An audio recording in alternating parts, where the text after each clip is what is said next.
Last period में अपन Darwin की theories पढ़े थे, आज हम डार्विन के क्रिटिसिज्म पढ़ेंगे। इसमें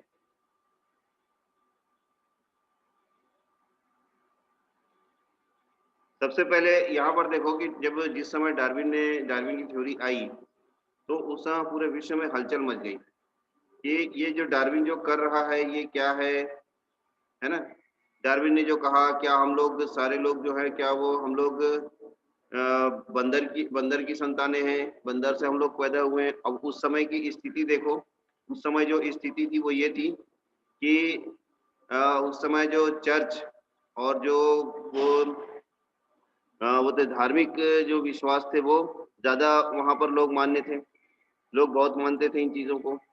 अब यहाँ पर स्थिति ये बनी कि अच्छा, वैज्ञानिक तथ्य उस समय थे नहीं, क्योंकि वैज्ञानिक क्रांति उस समय ऐसी कोई विशेष थी नहीं, और विज्ञान के कोई मतलब मनुष्य के मतलब इवोल्यूशन और ये चीज़ों पे ज़्यादा कोई वो नहीं, कोई मतलब विकास हुआ नहीं था उस समय।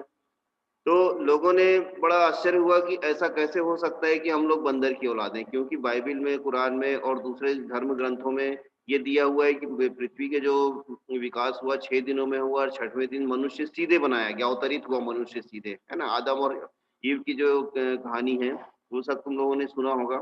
तो इस प्रकार से ये बड़ी आश्चर्य की बात थी उन लोगों के लिए, लेकिन डार्विन की जो थ्योरी थी उनके लिए बड़े आश्चर्य की बात थी। तो डार्विन का एक कार्टून उसका उपहास उड़ाने के लिए एक उस समय एक अखबार ने वहाँ के बनाया था, जिसमें बंदर जैसा वो बनाया था, शरीर बनाया था, और जिसका चेहरा है वो डार्विन बनाया था उसने। मतलब डार्विन जो है वो बंदर से बना है करके। तो लेकिन भाई ये बात जो थी, बात ने ये सिद्ध हुई कि वास्तव में केवल बंदर से मनुष्य का विकास नहीं हुआ है, बल्कि मनुष्य बंदर जैसे या एप से जो हमारे जो ड्रायोपिथेकस और उससे पहले प्रोकोन्सिल वगैरह जो थे, उनसे मनुष्य का विकास हुआ है। ठीक है? अब क्रिटिसिज्म यहाँ पर है कि Darwin does not explain the effect of use and disuse and presence of vestigial organ. इसके बारे में डार्विन कुछ भी नहीं कहता, क्योंकि डार्विन की जो थ्योरी है, तो उस थ्योरी में देखो, जैसे यहाँ पर हम देखते हैं कि यहाँ पर टेंडेंसी टू ओवर प्रोडक्शन है, कंपटीशन है, स्ट्रगल फॉर एग्जिस्टेंस है, सर्वाइवल ऑफ द फिटेस्ट है।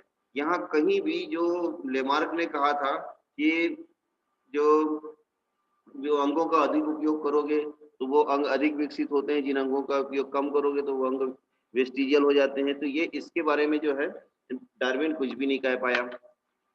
दूसरी चीज, डार्विन ने सर्वाइवल ऑफ द फिटेस्ट बताया, लेकिन अराइवल ऑफ द फिटेस्ट को नहीं बता पाया। इसका बढ़िया एग्जांपल तुमको बताता हूँ, पैरासाइट। ठीक है? सर्वाइवल ऑफ द फिटेस्ट यानी कि जो ज्यादा अपने जो ज्यादा योग्य होगा, जिसका मतलब जो अपने आप को वातावरण के अनुसार अपने आप को सबसे ज्यादा अडॉप्ट करेगा, सबसे ज्यादा अनुकूलित करेगा, वो क्या होगा? विकसित होगा। बाकी जो अपने आप को विकसित नहीं कर पाएगा, वातावरण के अनुसार अनुकूलित नहीं कर पाएगा, वो विकसित नहीं हो पाएगा। ये कहा था डार्विन ने। ये तो ठीक है, लेकिन अराइवल ऑफ द फिटेस्ट, जो अपने आप प्रकृति में अपने आप फिट होकर के सीधे अवतरित हो जाता है, इसका बढ़िया एग्जांपल आपको बताता हूं मैं, प्लाज्मोडियम। ठीक है? जो पैरासाइट हैं, ये अराइवल ऑफ द फिटेस्ट के एग्जांपल में आएंगे। तो ये कैसे विकसित हुए, इसके बारे में डार्विन कुछ भी नहीं कहता। तीसरी बात, natural selection does not explain the evolution of terrestrial animal from aquatic forms. ठीक है? कि यहाँ पर जो इक्वेटिक एनिमल थे, या ये कह सकते हो कि जो एक्वेटिक एनिमल थे वो टेरेस्ट्रियल कैसे बने, और टेरेस्ट्रियल एनिमल जो थे वो एक्वेटिक कैसे बने, इसके बारे में बहुत ज्यादा ये नहीं कह पाता। It did not differentiate between somatic and germinal variation, ठीक है, and consider all variation as heritable। अब यहाँ पर सोचने वाली बात यह है कि उस समय तक कि ये सिर्फ हमको मालूम था कि कुछ कैरेक्टर्स होते हैं। ठीक है? देखो उस समय जो देखो स्थिति क्या थी, 1859 मेंडेलिज्म जो था वो 1900 में खोजा गया है। ठीक है? ध्यान देना मैं जो बोल रहा हूँ उस शब्द पे। मेंडेलिज्म जो था उसने अपनी थ्योरीज दी थी 1864 में, 1864 में, लेकिन उसको किसी ने ध्यान नहीं दिया। जो मेंडेलिज्म था वो 1900 में जो 3 वैज्ञानिक थे, डिवरी, शेरमार्क और कोरेंस, उन लोगों ने वापस उसको री एस्टेब्लिश किया मेंडल को। ठीक है? आगे आऊंगा उसके ऊपर भी मैं। तो ये जो स्थिति थी उस समय तक के, डार्विन के समय तक की क्या स्थिति थी कि हमको केवल ये मालूम था कि एक कोशिका होती है, केवल एक ये मालूम था कि केवल एक कोशिका होती है। ये कोशिका जो होती है उसके भीतर एक केंद्रक पाया जाता है। कोशिका की खोज 1665 में हो गई थी और केंद्रक की खोज 1832 में हुई थी। यानी जब डार्विन अपने वॉयज के दौरान था, अपने विश्व यात्रा के दौरान था, उस दौरान केंद्रक की खोज हुई थी। ठीक है, उसके अलावा कुछ भी नहीं मालूम था कि केंद्रक के भीतर, इस कोशिका के भीतर क्या होता है ना, जो केंद्रक है उसके भीतर क्या होता है ये भी नहीं मालूम था। ठीक है, क्योंकि उस समय तक क्रोमोसोम की खोज नहीं हुई थी। क्रोमोसोम की खोज कब हुई है? 1882 में डार्विन की डेथ हुई है, 1888 में वाल्डेयर ने क्रोमोसोम की खोज की है। ठीक है, ये बड़ी विकट, मतलब ऐसी स्थिति में वो क्या करेगा बेचारा, उसको तो मालूम ही नहीं है ये सब। तो उसमें तो सीधा सीधा ये था कि कोशिकाओं में जो कैरेक्टर संचित होते हैं वो कैरेक्टर एक पीढ़ी से दूसरी पीढ़ी में जाते हैं। ये बात किसने कही थी? डार्विन ने भी कही और लेमार्क ने भी कही। ठीक है, जो हेरिडिटी उसने कहा था। ठीक है, तो वो ये जो था डार्विन जो था उसमें उसने जर्मप्लाज्म और सोमेटोप्लाज्म में डिफरेंशिएट नहीं कर पाया था। बाद में जाकर के फिर जो वो था अपना जर्मप्लाज्म थ्योरी जो दिया वीजमान ने, उसने फिर ये बताया, उसके 20 साल बाद बताया कि जर्मप्लाज्म होता है, सोमेटोप्लाज्म होता है, जिसमें से अगर सोमेटोप्लाज्म में कैरेक्टर हो तो वो जिसके जीव की मृत्यु के साथ वो समाप्त हो जाते हैं। यदि जर्मप्लाज्म से एक्यूमुलेट हो तो वो एक पीढ़ी से दूसरी पीढ़ी में जाते हैं। ठीक है, तो इस प्रकार से ये स्थिति डार्विन को इस प्रकार से क्रिटिसाइज किया। और भी पॉइंट है यहाँ पर, समय और जगह का कम होने के कारण मैंने नहीं बताया आपको। अब इसके बाद आई नियो डार्विनिज्म या मॉडर्न सिंथेटिक थ्योरी। बड़ी इंपॉर्टेंट थ्योरी और अभी तक की सबसे ज्यादा ये मान्य है।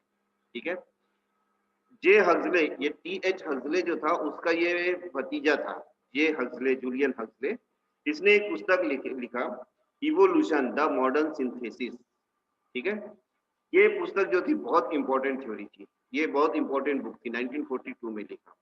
उसके बाद थियोडोसियस डोब्जेनिस्की, इसने दूसरी एक पुस्तक लिखा genetics and origin of species 1937 में। ये दोनों पुस्तकें जो थी ये न्यू डार्विनिज्म का बेस बनी। ठीक है, तो इसके आधार पे ये तय किया गया कि वास्तव में इवोल्यूशन जो है वो किसी एक सिद्धांत के भीतर नहीं बांधा जा सकता। ना हम वीजमान थ्योरी को हम इवोल्यूशन का आधार मान सकते, ना लेमार्किज्म को, ना डार्विनिज्म को, ना सेक्सुअल सिलेक्शन थ्योरी को, ना नेचुरल सिलेक्शन को। ऐसी बहुत सारी थ्योरीज थी, बहुत सारी जो थ्योरीज हैं उन सब थ्योरीज में कहीं ना कहीं किसी ना किसी में कुछ ना कुछ कमी है। हर थ्योरी में थोड़ी सी कुछ ना कुछ कमी है, जिसके कारण से ये जो है थ्योरी जो है, ये जो मतलब इवोल्यूशन जो है वो किसी एक थ्योरी में निश्चित नहीं बांधा जा सकता। लेकिन उसके बाद भी जो इवोल्यूशन है उसको कहीं ना कहीं डिफाइन तो करना ही पड़ेगा और सिद्धांतों में पढ़ना ही पड़ेगा, क्योंकि विज्ञान है, विज्ञान सिद्धांतों से चलता है, चाहे वो फिजिक्स हो, चाहे केमिस्ट्री हो, चाहे वो जीव विज्ञान हो, चाहे कोई सा भी विज्ञान हो, है ना। विज्ञान निश्चित सिद्धांतों से चलता है और भले वो सिद्धांतों में अपवाद हो, लेकिन वो सिद्धांत होने आवश्यक है। अब यहाँ पर क्या हुआ कि जब लेमार्किज्म, डार्विनिज्म, तो सबको अगर ये कर दिया गया, सबको अगर यहाँ से वो कर दिया जाएगा,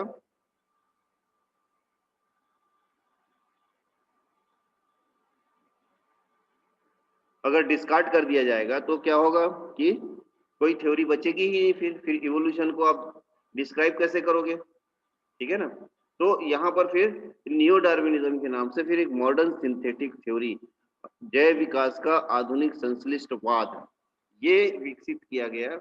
ये मुख्य रूप से इसके लिए थे जे हक्सले और थियोडोसियस डोब्जेनिस्की। इसके अलावा अयाला, सिम्पसन, मायर, ये लोग जो थे इसके काफी इसके मतलब वो वैज्ञानिक थे जो इसको किए।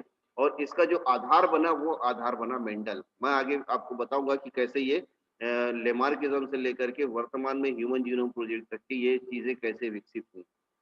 तो ये दो इंपॉर्टेंट चीज थी इसमें। इसके बाद एक ईबी वॉबकॉक जो था, उसने बॉटनिकल सपोर्ट या न्यू डार्विनिज्म के लिए अपनी जो वो था एक बाय स्टडिंग प्लांट जीनस क्रेपिस, ठीक है, स्टेबिन्स, ये बहुत इंपॉर्टेंट था। उसने variation and evolution of plants नाम की एक पुस्तक लिखी। उस पुस्तक में बताया कि किस प्रकार से प्लांट्स में एडॉप्टेशन और वेरिएशन हुआ और उससे नई नई प्रजातियों का विकास हुआ।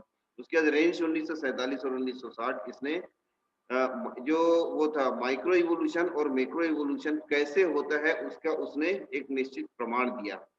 मायर 1963 उसने ये बताया कि जो मॉडर्न सिंथेटिक थ्योरी है ये एनिमल और प्लांट में समान रूप से होती है, समान रूप से ये लागू होती है। ठीक है, अब मैं आता हूँ, थोड़ा सा इंपॉर्टेंट चीज है ये है लेमार्किज्म, डार्विनिज्म, मेंडेलिज्म और आधुनिक संश्लिष्टवाद।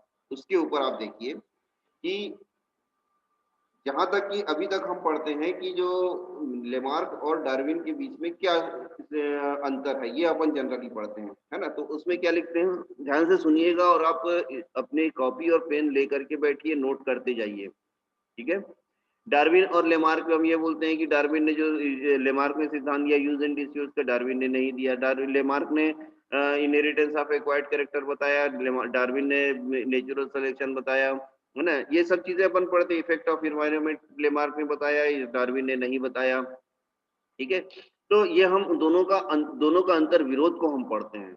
वास्तव में लेमार्क और डार्विन जो है वो एक दूसरे के विरोधी नहीं है, बल्कि एक दूसरे के कंट्रीब्यूटर है। मैं देखिए यहाँ पर शब्द क्या यूज कर रहा हूं मैं, ठीक है, ये एक दूसरे के विरोधी नहीं है, ठीक है, एक दूसरे के सपोर्टर भी नहीं है, ये एक दूसरे के कॉम्प्लीमेंट है। उसके पीछे समझना होगा आपको ये कि देखिए, लेमार्क जो था उसने अपना सिद्धांत कब दिया था, 1809, 1809 में। डार्विन का जन्म हुआ 1807 में। लेमार्क की जो फिलोसफी जूलॉजिक जो बुक आई वो 1809 में, जिसने उसने इनहेरिटेंस ऑफ कैरेक्टर किया। ठीक है, डार्विन ने जो विश्व यात्रा पे निकला 1831 से लेकर 1836 तक के, ठीक है, तो और लेमार्क की मृत्यु हो गई थी 1829 में, 1829 में। 1829 तक के केवल ये मालूम था कि कोशिका होती है, बस, उसके अलावा कुछ भी नहीं मालूम था। कोशिका कैसी होती है, कोशिका क्या करती है, कोशिका में क्या क्या होते हैं, कोशिका लक्षणों को कैसे प्रदर्शित करती है, निर्धारित लक्षण कैसे निर्धारित होते हैं, एक पीढ़ी से दूसरी पीढ़ी में लक्षण जाते कैसे हैं, ये कुछ भी नहीं मालूम। ठीक है, ये लेमार्क के समय की बात है। जब डार्विन ने अपनी थ्योरी दी उस समय तक कि एक थोड़ा सा सपोर्ट ये बन गया था कि न्यूक्लियस की खोज हो गई थी, तो लोग ये समझने लगे थे कि कोशिका के भीतर में कोई ना कोई एक ऐसा स्थान होता है जहां से कोशिका को नियंत्रित किया जाता है, और वो स्थान जो है वो न्यूक्लियस कहलाता है। ठीक है, ये स्थिति डार्विन की पुस्तक प्रकाशित होने तक की थी, डार्विन की थ्योरी आने तक की थी। अब इसके बाद देखिए 1864 में मेंडल ने जो अपने सिद्धांत, ठीक है ना, जो लॉ ऑफ डोमिनेंस जो सिद्धांत दिया था उसने, जो जिनको जेनेटिकल थ्योरीज का, जेनेटिकल थ्योरी कहा, और बाद में शेरमार्क, कोरेंस और ड्यूरीज ने इसको फादर ऑफ जेनेटिक्स कहा, क्योंकि मेंडल ने जो खोज किया था बहुत बड़ी खोज थी। ठीक है, लेकिन उस समय पूरी दुनिया में डार्विन का डंका बज रहा था। हर सब लोग जो थे वो सिर्फ डार्विन डार्विन, क्योंकि सब लोग बड़े आश्चर्य से ऐसी बात सुन रहे थे कि जो सबके लिए नई बात थी। अभी तक लोग क्या सुनते थे कि 6 दिन में पृथ्वी का निर्माण हुआ, ठीक है, जिसमें छठवें दिन मनुष्य बने। एक सिद्धांत तो ये था। दूसरा सिद्धांत उस समय मान्य जो था वो थ्योरी ऑफ एबायोजेनेसिस, जो वो थे अजैविक पदार्थ जो थे, उन अजैविक पदार्थों से जैविक पदार्थों का विकास हुआ। जैसे कि पलाश के पत्ते नदी में गिरे तो हंस उत्पन्न हुए, बहुत जोर की बरसात हुई, बिजली चमकी और बहुत मूसलाधार वर्षा हुई तो मछली और मेढक वहां से आसमान से गिरे, है ना। कीचड़ जब सड़ा, गर्मी बढ़ी, उमस बढ़ी तो वहां से कीड़े उत्पन्न हुए। तो ये उस समय की थ्योरी जो मान्य थी एबायोजेनेसिस थ्योरी, और उस समय की जो स्पेशल क्रिएशन थ्योरी, ये थ्योरी मान्य थी। उस समय लोग ये सोच नहीं सकते थे कि मनुष्य का ये इसका विकास हुआ कैसे होगा, क्योंकि देखिए जो ओरिजिन ऑफ लाइफ की जो थ्योरी है, जिसको हॉट डाइल्यूट सूप कहा गया था, वो जो थ्योरी थी, जो वो थी सिंथेटिक थ्योरी थी ओरिजिन ऑफ लाइफ की, वो थ्योरी 1933 में आई है। ठीक है ना, मिलर एंड यूरे ने, है ना, जो वो थी अलेक्जेंडर इवानोविच ओपेरिन ने जो थ्योरी दी थी, वो थ्योरी जो थी 1933 में आई थी। उस समय तक तो डार्विन वार्विन डार्विन और मेंडल और लेमार्क सब मर खप चुके थे। ठीक है, तो उस समय तक तो स्थिति थी नहीं, वो तो बहुत बात की बात है, लेकिन उससे पहले जो उस समय जो मान्य थ्योरीज थी वो ये थ्योरी थी। तो उनके लिए बड़े आश्चर्य की बात थी कि डार्विन कैसे कह रहा है कि बंदर से मनुष्य का विकास हुआ, ये तो अजीब बात है। जबकि जो बाइबिल में एक कहानी है कि शनिवार के दिन आप मछली का शिकार करने मत जाओ, जब मछली का शिकार करने लोग नहीं माने और मछली का शिकार करने गए, तो वहां पर ईश्वर ने उनको बंदर बना दिया। ये इसमें बाइबिल में ये कहानी है। ईश्वर ने उनको बंदर बना दिया। तो अभी तक लोग ये मानते चले आ रहे थे कि मनुष्य से बंदर बने, लेकिन डार्विन कह रहा है कि बंदर बंदर से मनुष्य बने। तो ये स्थिति थी। तो वास्तव में देखिए आप कि जैसे लेमार्क ने कहा था कि इफेक्ट ऑफ एनवायरनमेंट, ठीक है, ये इफेक्ट ऑफ एनवायरनमेंट जो था, इफेक्ट ऑफ एनवायरनमेंट को डार्विन ने कहा था एडॉप्टेशन। क्योंकि देखो, जैसा इफेक्ट, जैसा इन्वायरमेंट होगा उसके अनुसार जो जीव हैं वो अपने आप को विकसित करेंगे। कैसे विकसित करेंगे? जैसे अगर मैंने एग्जांपल भी आपको दिया था कि जो वो है पोलर बियर है, उसको देखिए। पोलर बियर बियर बहुत बड़ा होता है, बड़े आकार का होता है, बहुत मोटा होता है, उसका पूरे बाल बाल सफेद होते हैं, है ना? तो उसके जैसा बैकग्राउंड है और उसकी जैसी कंडीशन, इन्वायरमेंटल कंडीशन वैसा वो है। वैसे ही जो अपने यहाँ जो बियर हैं, अपने यहाँ के जो इंडियन ट्रॉपिकल बियर होते हैं, वो ब्लैक और ब्राउन होते हैं, छोटे आकार के होते हैं, फैट की मात्रा कम होती है, ठीक है। प्लांट्स में हम देखते हैं जैसे नागफनी जो है, नागफनी को देखिए आप, अपुंसिया में क्या होता है कि उसमें जो लीफ है, जो लीफ क्या होती है, लीफ में होते हैं स्टोमेटा, जिससे वाटर लॉस होता है, इवोपोरेशन होता है। अगर वो अगर वो जो लीफ जो होती है मॉडिफाई होकर के स्पाइन बन जाती, कांटे बन जाती है, तो फोटोसिंथेसिस तो होना है। तो वो कहाँ होता है? जो जो क्लोरोफिल है, जो क्लोरोप्लास्ट है, वो लीफ से ट्रांसफर हो जाता है स्टेम में, और स्टेम जो होता है वो क्या करने लगता है? फोटोसिंथेसिस करने लगता है, और लीफ जो होती है वो कांटा बन जाती है, स्पाइन के रूप में बन जाती है। तो इस प्रकार से वाटर लॉस को बताते हैं। तो अपने जैसा उसका वातावरण था, उसके अनुसार प्लांट या एनिमल ने या ऑर्गेनिज्म ने अपने आप को अडॉप्ट कर लिया, ठीक है। इफेक्ट के, इन्वायरमेंट के इफेक्ट के अनुसार अपने आप को अडॉप्ट किया। अब यहाँ पर हर बात में ये देखिए, ये जितनी भी चीजें हैं, चाहे इफेक्ट ऑफ इन्वायरमेंट और एडाप्टेशन जो है, वो अल्टीमेटली होगा क्या? हेरिडिटी ऑफ कैरेक्टर, ठीक है। तो इसमें मेंडल ने इसको हेरिडिटी ऑफ कैरेक्टर, तो मेंडल ने कहा था कि डिटरमाइनर्स, मेंडल ने कहा कि cell possesses some determiners which inherit the character from one generation to next generation। ये कहा था किसने? मेंडल ने।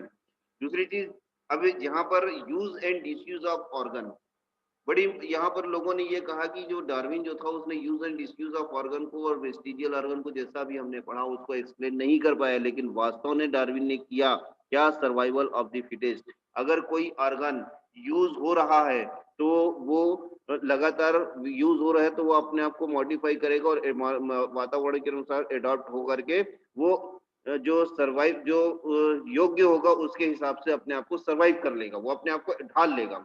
और जो ऑर्गन उपयोग नहीं हो रहा है, वो ऑर्गन विलुप्त तो हो जाएगा, ठीक है। और यही का बनेगा सर्वाइवल ऑफ द फिटेस्ट का कारण, ठीक है। और तीसरी जो इंपॉर्टेंट बात थी, इनहेरिटेंस ऑफ एक्वायर्ड कैरेक्टर, ये कहा था किसने? लेमार्क ने। जब लेमार्क ने ये तीसरी बात कही कि जब ये इनहेरिट जो कैरेक्टर्स होते हैं वो एक पीढ़ी से दूसरी पीढ़ी में जाते हैं, तो अब यहाँ पर देखिए, यहाँ पर डार्विन ने क्या कहा कि एडाप्टेशन होता है। एडाप्टेशन से, एडाप्टेशन का मतलब क्या है कि जो वातावरण के अनुसार अपने आपको ढालना और वातावरण के अनुसार अपने अंगों में परिवर्तन करना। जो परिवर्तन हुआ, वेरिएशन, ये वेरिएशन जो था पीढ़ी दर पीढ़ी चला, एक पीढ़ी से दूसरी पीढ़ी से अगली पीढ़ी, उससे अगली पीढ़ी, और उसके बाद कई पीढ़ियों तक जब ये वेरिएशन हुआ, तो इसके कारण स्पेसिएशन यानी नई प्रजाति का विकास हुआ, ठीक है। तो ये चीजें जो है वो सारी हेरिडिटी ऑफ कैरेक्टर्स यानी लक्षण लक्षण जो थे, एक पीढ़ी से दूसरी पीढ़ी, दूसरी पीढ़ी से अगली पीढ़ी में जाते जाते क्या हुआ, ये इस प्रकार से जब स्टेब्लिश होते गए, तो नई प्रजाति का विकास हुआ। तो कहीं ना कहीं यहाँ पर देखिए कि जिस समय लेमार्क ने जो अपनी थ्योरी दी है, उसकी कंडीशन को देखिए, और उसका एक्सप्लेन किया किसने? एक्सपांशन किया डार्विन ने। वास्तव में लेमार्क को एक्सपांशन किया, उसको विस्तार दिया डार्विन ने, और लेमार्क और डार्विन दोनों को एक्सप्लेन किया मेंडल ने। उसने ये बताया कि लेमार्क और डार्विन ने जो कहा था वो वास्तव में सही कहा था, कि जो लक्षण है वो एक पीढ़ी से दूसरी पीढ़ी में किस प्रकार से जाते हैं। अब उसके आगे थोड़े से और आगे बढ़ जाए हम। अब देखिए, अब यहाँ पर देखिए, ऑर्गेनिक इवोल्यूशन से मैं जंप कर रहा हूँ किसमें? जेनेटिक्स में और साइटोलॉजी में। जब वाल्डेयर ने ये खोज की कि जो क्रोमोसोम की खोज की, बताया कि कुछ इसमें कोशिका के अंदर न्यूक्लियस के भीतर कुछ ऐसे थ्रेड होते हैं जो गहरे रंगीन होते हैं। वो थ्रेड जो होते हैं उनमें कुछ बीट्स होते हैं, क्या था नहीं मालूम। बाद में 1912 में जो मार्गन ने था उसने बताया कि कैरेक्टर्स जो होते हैं वो डेविएट करते हैं और वो कैरेक्टर्स जीन होते हैं। जीन थ्योरी बाद में आई, तो जीन थ्योरी में ये कहा गया कि जीन थ्योरी क्रोमोसोम्स में कुछ ब्रीडेड स्ट्रक्चर होते हैं जिसमें जीन्स होते हैं जो जीन कहलाते हैं और जीन में कैरेक्टर्स होते हैं। ये कैरेक्टर्स एक पीढ़ी से दूसरी पीढ़ी में जाते हैं और इन कैरेक्टर में मॉडिफिकेशन होता है मियोसिस के दौरान, यानी सेक्सुअल रिप्रोडक्शन के दौरान। उसमें कैरेक्टर में क्या होता है, जो मॉडिफिकेशन होता है। तो ये मॉडिफिकेशन से, अब ध्यान दो दीजिए, अब मॉडिफिकेशन हुआ तो उससे वेरिएशन आया, वेरिएशन स्टेब्लिश हुआ तो स्पेसिएशन हुआ। ठीक है, अब इससे थोड़ा और आगे जाइए कि ये जीन होता कैसे है। ये जीन कैसे होता है, इसको बताया 1953 में किसने, वाटसन, जेम्स वाटसन, क्रेग और विल्किंस ने बताया कि ये जीन्स जो होते हैं वो वास्तव में डीएनए के होते हैं, डीएनए के खंड होते हैं जो कैरेक्टर को डिटरमाइन करते हैं। इससे थोड़ा और आगे जाइए तो डेविड बाल्टीमोर ने 1978 में ये बताया कि टेमिनिज्म, डेविड बाल्टीमोर और टेमिन ने ये बताया कि जो कैरेक्टर्स होते हैं वो सिर्फ एक पीढ़ी से दूसरी पीढ़ी जाते ही नहीं है बल्कि ये उल्टे भी होते हैं। यानी डीएनए से जो आरएनए बनता है, आरएनए से प्रोटीन बनते हैं, तो इसका उल्टा भी बनता है कि प्रोटीन से आरएनए और आरएनए से डीएनए बनता है। और इसको रिवील किया कैरी मुलिस ने पीसीआर टेक्निक के द्वारा। ठीक है, पीसीआर टेक्निक ध्यान दीजिए आप, जिसके द्वारा ये किया गया कि जो डीएनए जो था उसका प्रोलिफरेशन करके उसकी जीन की पहचान करना कि कौन कौन से जीन कहाँ स्थित हैं। और इसके ह्यूमन के ऊपर में सबसे बड़ा जो काम हुआ वो हुआ ह्यूमन जीनोम प्रोजेक्ट।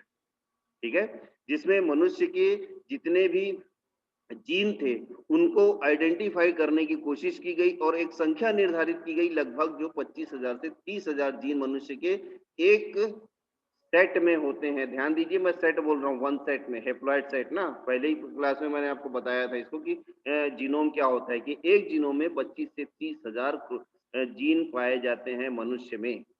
ठीक है, तो ये अगर वास्तव में देखें तो लेमार्क से लेकर के ह्यूमन जीनोम प्रोजेक्ट तक के ये एक पूरी एक दूसरे से जुड़ी हुई कड़ी है। ये कड़ी एक दूसरे से जुड़ती चली जाती है और ये कड़ी जो होती है वो इवोल्यूशन को एक्सप्लेन करती है। ठीक है, क्लियर है?